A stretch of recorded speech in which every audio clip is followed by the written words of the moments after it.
Assalamualaikum warahmatullahi wabarakatuh. Perkenalkan, nama saya Samsul Arifin. Saya adalah guru akidah akhlak di MI Al Hidayah Pekandangan Sangra, Kabupaten Sumeneb, Madura, Jawa Timur. Sekaligus mahasiswa transformatif Kemenak Batch 1 tahun 2025 di LPTK Universitas Negeri Sunan Gunung Jati, Bandung. Pada hari ini tanggal 10 Mei tahun 2025 saya melaksanakan praktek uji kinerja mata pelajaran akidah akhlak kelas 6 semester genap dengan tema kasih sayang terhadap binatang. Pada pelajaran ini saya menggunakan metode PBL. Assalamualaikum warahmatullahi wabarakatuh. Waalaikumsalam warahmatullahi wabarakatuh.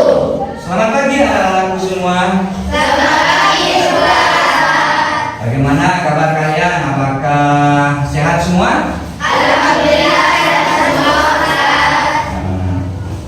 Dari kalian apakah ada yang tidak masuk? Ada yang sakit atau bagaimana? Izin? Alhamdulillah, sehat semua, Ustaz. Baik, alhamdulillah hadir semua ya. Rajin-rajin ya. Ya. Baik, Ustadz akan mengecek kehadiran. Silakan disebut nama yang paling depan dan dari paling kanan disebutkan. Ya, bagus. Terus.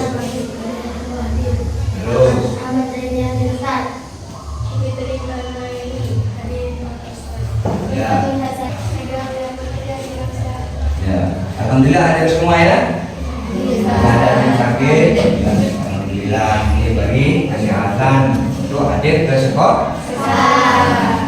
Nah, sebelum kita memulai pelajaran, kita pada pagi hari ini kita berdoa terlebih dahulu agar ilmu yang kita dapat bisa barokah atau bisa diridhai oleh Allah Subhanahu wa taala.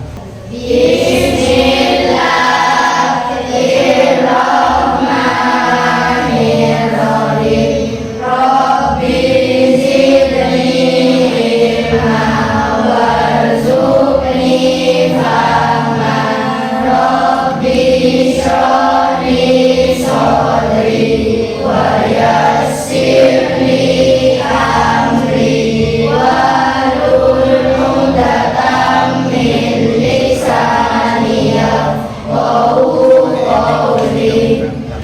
Silakan rapikan tempat duduk kalian. Letakkan tangan di atas bangku dan sekaligus menyanyikan lagu kebangsaan Indonesia Raya. Yuk, silakan. Mari kita menyanyikan lagu Indonesia Raya bersama-sama.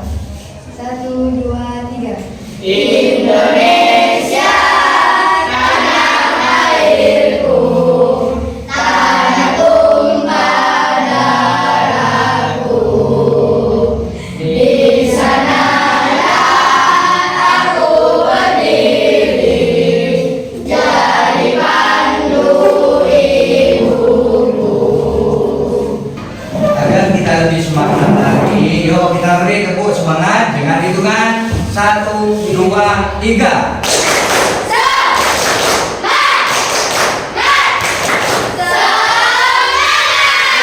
Lagi.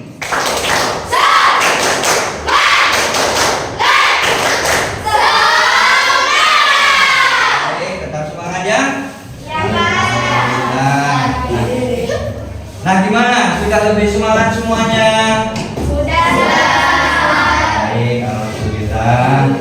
Kalian mau jadi orang yang sukses tidak? Kalau kalian mau jadi orang yang sukses, kalian harus semangat. Ya, harus lihat dalam bulan. Sekarang Bapak akan mereview pembelajaran yang yang kemarin? Ada yang tahu? Ada? Ya. Lingkungan ciptaan Allah. Nah, lingkungan ciptaan Allah. Oh. Apa yang harus kita lakukan sebagai manusia? Ada yang tahu? Ya, Kak. Ya. Kita sebagai manusia wajib bisa menjaga, memelihara, dan mengelolanya agar kita dapat memenuhi kebutuhan hidup kita. Nah, bagus. Tepuk tangan untuk ya. Nah, sekarang kita akan membahas dan mempelajari tentang kasih sayang terhadap binatang. Ada yang punya binatang peliharaan di rumah? Ada. Apa? Kambing, Pak. Sapi. Ya, sapi. Kucing, ya. Sapi, Pak. Mengapa kita sebagai umat Islam diajarkan untuk berbuat baik kepada binatang? Ada yang tahu? Jaira. Karena binatang juga termasuk makhluk ciptaan Allah. Karena binatang itu termasuk ciptaan Allah. Apa itu pertanyaan Jaira? Nah, dan juga apa saja manfaat yang kita dapatkan jika kita menyayangi dan memperlakukan binatang dengan baik? Ada yang tahu lagi? Ya, depan. Supaya dapat memenuhi kebutuhan hidup kita. Bukan untuk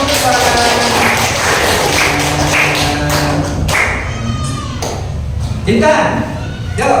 Supaya kita dapat menjalankan tugas kita sebagai khalifah Allah yang Maha Tinggi. Nah, yang kedua supaya kita dapat menjalankan Khalifah Allah yang Maha khalifah Allah di muka bumi.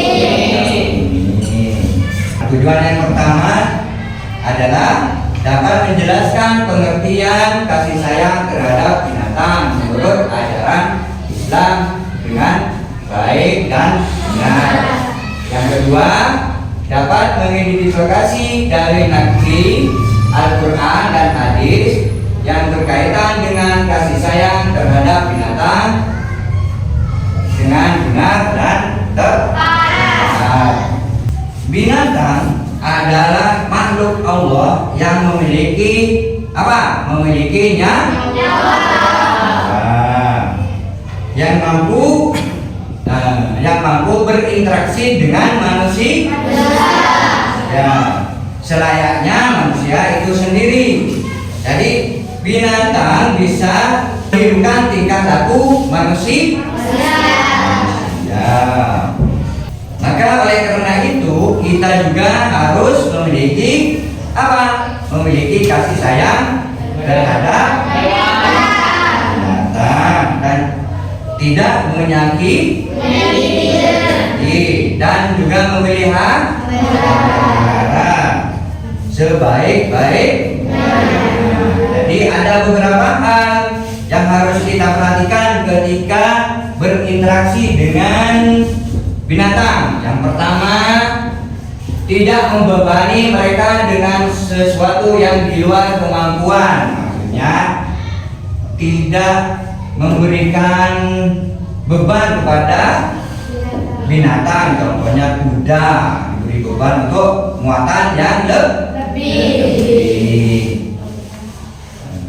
Terus yang kedua, tidak menempatkan mereka dengan binatang lain yang bisa membahayakan keselamatan.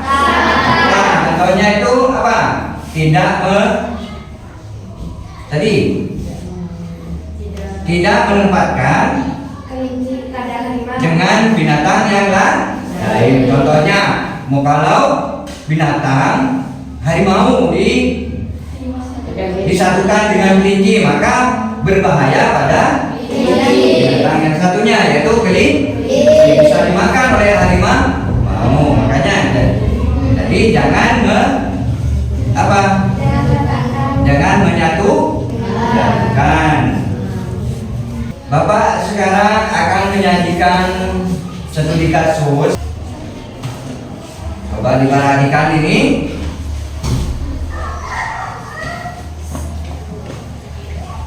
Nanti ada dilihat yang jelas yang mati. Nah, terus video yang kedua di sini ya.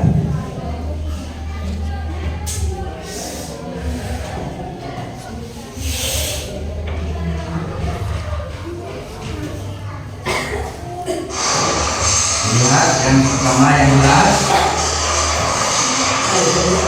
Yang mana?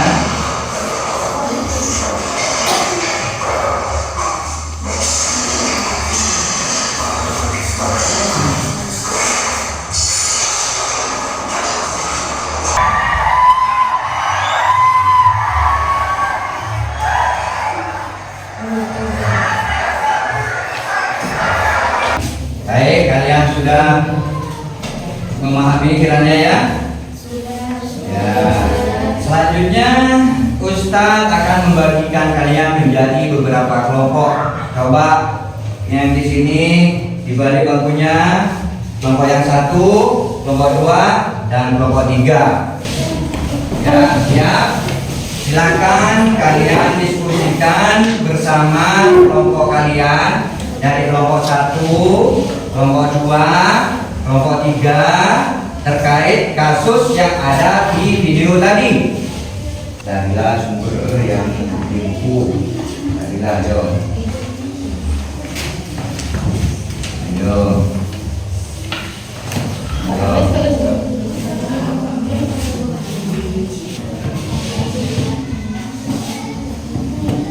Ditulis, diskusikan.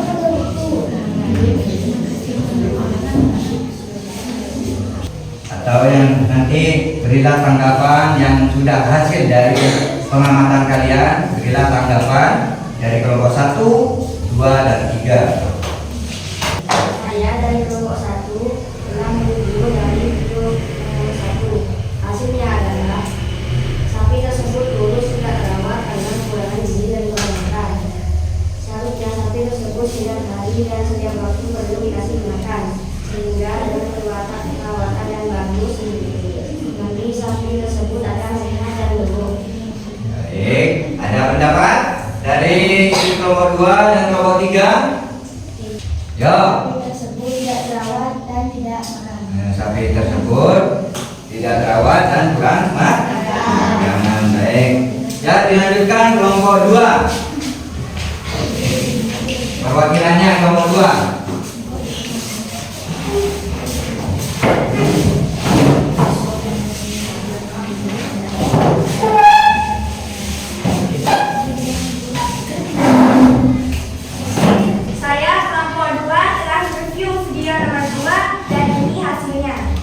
Sapi tersebut disembelih dengan cara disiksa dan tidak sesuai dengan syariat Islam.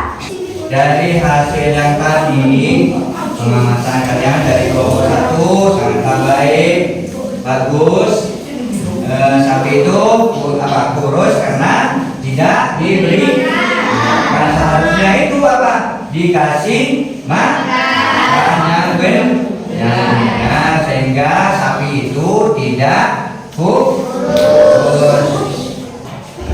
Dari firman Allah Subhanahu wa ta'ala dalam Al-Qur'an, alam taro anna Allah yusabbihu lahu ma fis samawati wal ardh wat tayru shaffat kullun qad alima salatahu wa tasbiha wallahu alimun bima yaf'alun. Yang artinya, di dalam engkau Muhammad tahu bahwa kepada Allah lah bertasbih apa yang di langit dan di bumi, dan juga burung yang mengembangkan sayapnya. Masing-masing sungguh telah mengetahui cara berdoa dan bertasbih. Allah Maha mengetahui apa yang mereka kerjakan. Jadi dari masalah Quran di sini setiap makhluk baik yang ada di langit maupun di darat, sekalipun di laut, itu bertasbih kepada Allah. Setiap makhluk itu bertasbih berdoa kepada Allah. Ustadz akan memberikan tugas untuk kalian kerjakan. Silahkan amati perilaku di rumah terhadap binatang, ya. Dan menuliskan pada lembar kerja yang Ustadz berikan.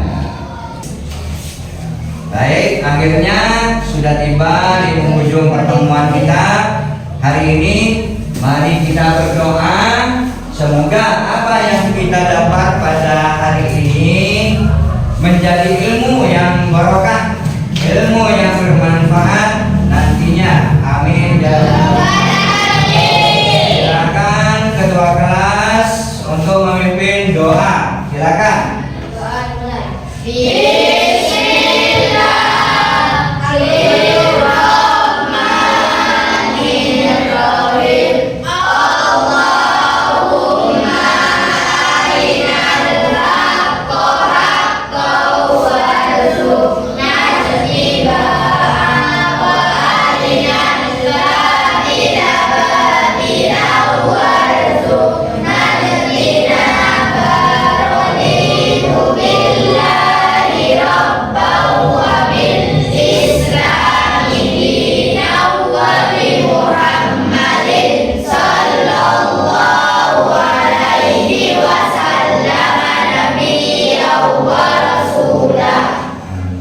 Assalamualaikum warahmatullahi wabarakatuh.